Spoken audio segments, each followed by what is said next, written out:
going on, everybody? It's Chris from ProPhoto, and this is Geared Up. This is our weekly live broadcast where we talk about lighting, gear, anything technical, anything photography related that you want to talk about, we talk about. If you have any questions, let us know. We take them on our chat and talk about all that good stuff. If you're watching this on ProPhoto.com, you're going to see some stuff popping up around the edges, like whenever I say B10x or B10x Plus or something, it pop around the edges, and that way, if you want some more information on what we're talking about, you can click on that. If you're on Facebook or YouTube or any other social outlets, that's not going to happen. If you want that experience, go to ProPhoto.com. If you don't care, hang with us right where we are. Today, we are going to jump into the zoom scale on the side of a ProPhoto light. So, the majority of our flashes, and I say the majority because the A series doesn't have this, but the majority of our flashes have these numbers on the side. People all the time are like, what in the world are these numbers all about? And when ProPhoto was started quite a while ago, well over 60 years ago, we started with this theory of one light, one reflector. So you should, and that the idea behind that is that you should have this one great light and you should have this reflector that can do multiple things and give you multiple looks. And that's where the idea of zooming the reflector, getting different beam patterns comes from. So I'm gonna have Kate throw up a picture of the zoom reflector. Oh, that's not it. Hold on. That's me? Nope. Yeah. We have a lot of stuff popping up on the screen. There it is. There's a zoom reflector. So there's a sticker on the zoom reflector that you can see right there that has numbers and it has degree patterns on it, talking about the actual spread of light. So the numbers on the side of the flash are going to correlate with the numbers on that reflector. So you can actually see, or you can actually visually understand what the light coming out of the reflector is going to be. Now, if you're using something like the OCF Magnum, if you could throw that up there, Kate, the collar on the OCF Magnum is shorter. So it doesn't actually have that sticker on there to show you those beam patterns, but it tells you on our website what the beam patterns, what the degree angles of the light can be. So like on something like the OCF 2 or the OCF Magnum, like that's up there right now, you get like a nice 40 to 80 degree beam spread depending on how you have it zoomed on your flash. And then with something like the zoom reflector, you're going to be kind of living in, somewhere between that 20 and 105 degree beam spread. That's going to be on something more like the, these are the original, oh, that's weird with my hand poking out there. I'm actually touching a flash here. That way you can actually see what I'm talking about. Pull it in there. Yeah. There you go. So so on the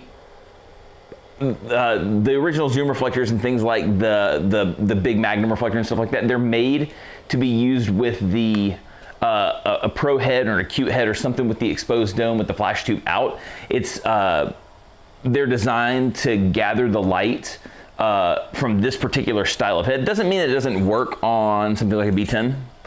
Totally fits on, it works. It's not going to be quite the exact same as far as the light pattern goes, and we'll show that here in a few minutes, but they're designed for that. One of the things that might throw people for a bit of a loop as well is like if you look at something like the B10x Plus, the zoom scale goes 1, 2, 3, 4, 5, 6, 7, whereas if you look at something like the Pro Head, the zoom scale goes 4, 5, 6, 7, 8, 9, 10. It's just, this was the original way it was designed, and it was mostly to accommodate the fact that there was an exposed dome here and a flash tube and stuff like that. So you really couldn't come much forward, whereas with the flat front stuff where it's all recessed, you have those markers on the side of this flash. So the reason being because you can't really come past this or the reflector falls off. So just know that whenever it's talking about this this 6 to 10 up here, it's talking about using it on something like a pro head or an acute head or something like that. But the cool thing about this, and we're gonna take some photos right now, is that you can take this one, actually, you know what might be kind of cool? I'm gonna point this thing in the background just so you can see how the light pattern changes, and then we'll get Kate in here and we'll show you how it looks different on a human being in the different light patterns. So let me... Would it be better with the wide shot? We're on the wide shot right now, aren't we? Uh-huh. Yeah. So let's get this pointed forward. Let's kick on this modeling light. Oh, I kicked on the wrong modeling light socket. I'm a genius. So this is what's kind of cool about this. you'll be able to see it with the hotspot. So what's nice is if you wanted to take this reflector and you wanted to really, really aim the light out and point it right to where you want it, so the majority of the exposure is right where you want it, you could easily take this reflector and zoom it out to 4, where it's going to be the most pointed of this. So like a zoom position of 6, for example, with this reflector is 35 degrees. So my guess right here is we're probably closer to 25 degrees at a zoom position of 4. But what's cool is you can take that light and you can start pulling it back. You can see that hot spot start to dissipate. So the hot spot is right there. You can see it starting to dissipate as we pull back, and the light evens out, and it almost starts to self-diffuse. So look how even that light is from side to side. Pretty cool. And so that's us pulling the reflector back to 10. So you're getting a nice 105, is it 105? Yeah, 105. I was about to say 115, but it's a 105 degree beam spread. So you're getting this nice, even distribution of light, but it's a really efficient reflector. You don't have any extra diffusion in front of it, and it does a really, really good job, again, of keeping the light pretty even edge to edge. It's a really unique feature of ProPhoto, having the ability to zoom this stuff, and the looks you can get out of this without even having to throw like grids and stuff on there is really, really cool. So again, you can zoom it out if you wanted something more pointed. So there you go. And then you just pull it back and it starts to diffuse. And the different reflectors are going to do different things. Like something like the narrow beam reflector does the exact opposite. So as you pull the narrow beam back, it actually gets tighter, whereas everything else kind of starts to widen out a little bit. So they all do something really, really cool. So if you're looking at stuff like the narrow beam reflectors and the wide zooms, like kind of the stuff up there on the wall, I know you can kind of see it over Kate's head. They all have those stickers on there that show you how the different beam patterns, are going to act when you are zooming it in and out of your flash. So with that being said, let's take some photos. So we're going to be starting off, I have a Pro 11 here that we're using to demonstrate this with a Pro Head Plus, and we're going to be using the Zoom 2 reflector. So, oh yeah, that's right. We had that off to save some battery for a second. Cool, we're good to go. Good catch, Kate. Cool. Let's go to zoom. So we're going to start at a zoom position of 4. So we're going to start with it as pointed as we can get it. You ready to hop in here? Yeah. Let's do this. So let's have you come a little bit further forward. And then, so I'm going to keep the light relatively close, I think, just to kind of show the differences. I want to try to keep as much of it off the background as I can, keep it as much on Kate as I can. So here we go. So go chin down or not chin down just a little, but nose more towards the light, Kate. So this is the Pro 11, 3, 2, 1, at a zoom position of 4. So let's see where we are here with the light. That looks nice. Nice exposure. The cool thing is it's keeping the light right on Kate, which is really, really cool. It almost has the effect that like using some grids would have. But then if you don't want it that pointed, you could we're just gonna take it to the extreme. Let's take it all the way back to 10. You're gonna start to see it even out on her a lot. And the power is going to have to increase because of that. So the reflector is really efficient. It can give you up to, I think, 1 or 1.2 stops more light output just with the zoom reflector, depending on your settings. So that last shot that we took was at a power of 1.8.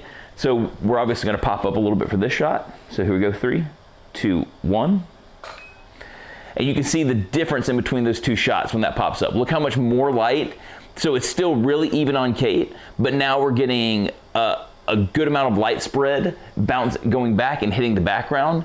It's not as dark, but it's still a really, really cool look. So it's amazing that you can do something. I know that you can't really see the two shots side by side too well, and we'll bring that. Are you just gonna pop it up?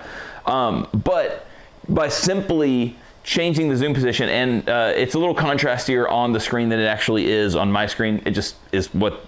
I think what they see is actually good. Okay, cool. So, but the cool thing about this is, again, by just doing something like zooming the flash head, you can change the look a whole bunch. And it's a really, really neat thing to be able to do with just the reflector that you may already have. So we did that with the zoom reflector and the Pro 11. Let's do something with the B10X, so you can also see how zooming something like the OCF Magnum reflector on something like the B10X is going to give you different looks as well. So let me just push this out of the way. I love this flash. This flash makes me very happy. Let's see. Now let's go with the OCF Magnum reflector. And we're gonna start this one at a zoom position of 1.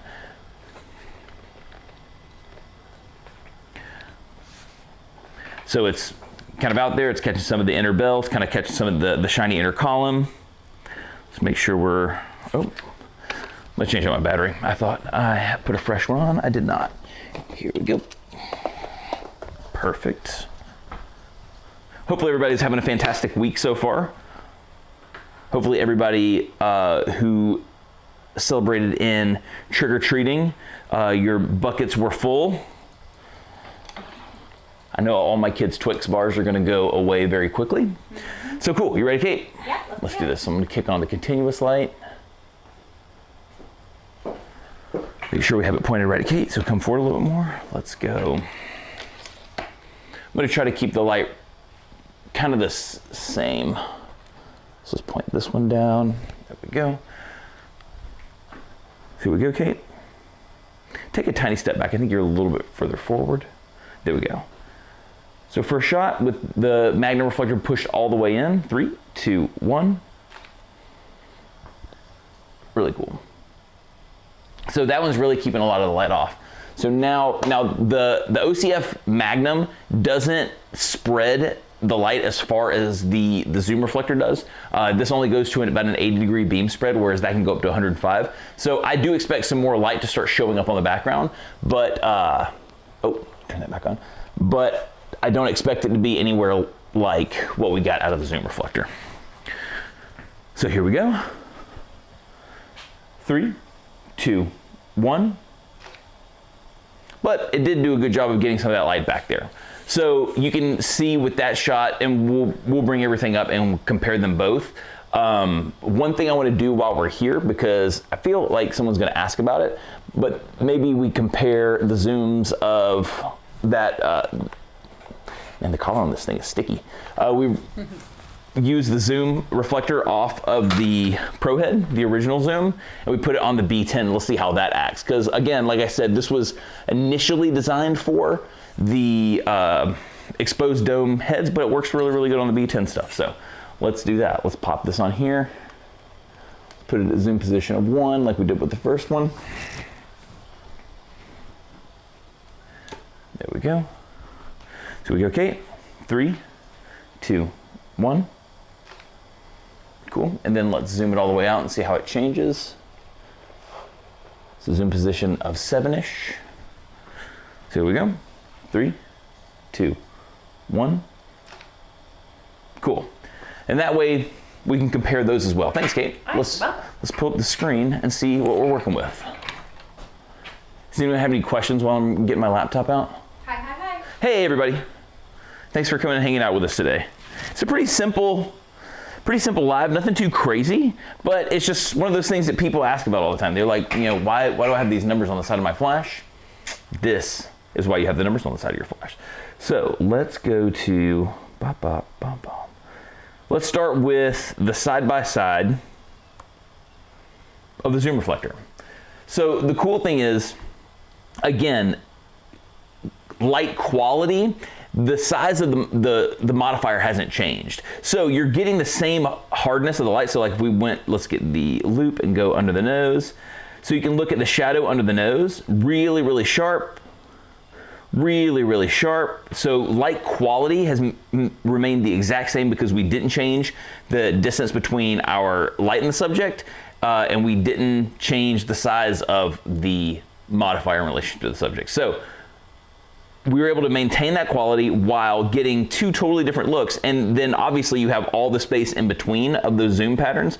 So with this right here, we're a zoom position of 4 on the Pro head. Here we're at a zoom position of 10 on the Pro head. So you have those 6 other positions that you can move through and decide how you want your light. So the beam patterns that you read on the zoom reflector are really, really good for, you know, if you're taking a group shot and you see how you have the people positioned, you can position the people in the same shape that you have that beam pattern, and the people in that shape are going to be evenly lit. So could you throw up the picture really fast, go back to the key and throw up the picture really fast of the zoom reflector. I just want people to see the label. Yeah.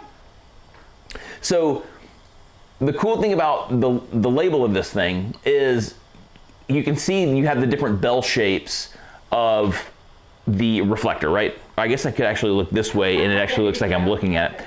But you can see the different bell shapes of the reflector. So if you have a group of people in, you know, this bell shape right here, just pick the reflector beam pattern that looks like that. And weirdly enough, if you do that, this is kind of where it messes with people's brains a little bit, but if you do that, the people here in the group are going to be the exact same exposure as the people here further away from the light, and that's because of the way the light pattern is being thrown. So that's why knowing like what those labels are for is so cool, because again, you can shoot a group and know exactly where, kind of like how you need to light that for. You know, if the group is a little more spread out, maybe you need to go to a position of 10 because you need it to be a little flatter. Maybe the group's a little bit tighter, so you have to go into more towards a position of 6 or 4 to get that tighter pattern. But this person will be the exact same exposure as this person, so something really, really cool to know.